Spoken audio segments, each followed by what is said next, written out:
যেটা দেখতে পাচ্ছেন এটা হচ্ছে ইলেকট্রন পাওয়ার ব্যাটারি, খুবই সুন্দর একটা ব্যাটারি। আমাদের এখানে ক্যাশ এবং কিস্তিতে পাওয়া যায়।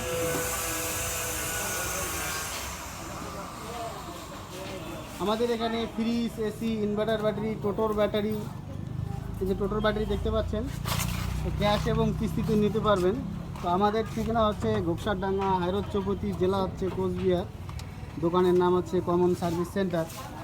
তো আপনাদের যদি লাগে মোবাইল হোক, টোটোর ব্যাটারি হোক, সুকেশ, আলমারি, গোদরেজ, তো আমাদের এখানে যোগাযোগ করবেন। তো দেখতে পাচ্ছেন তো দাদা নিল। তো দাদা আপনার নাম কি? নিপেন দাস, নিপেন দাস। আপনার বাড়ি কোথায়? ছোট সমুদ্রী। ছোটো শিমলপুরি। আচ্ছা, অনেকে ওই টোটোর ব্যাটারি, মোবাইল ইত্যাদি নেওয়ার জন্য আমাদের এই কমন সার্ভিস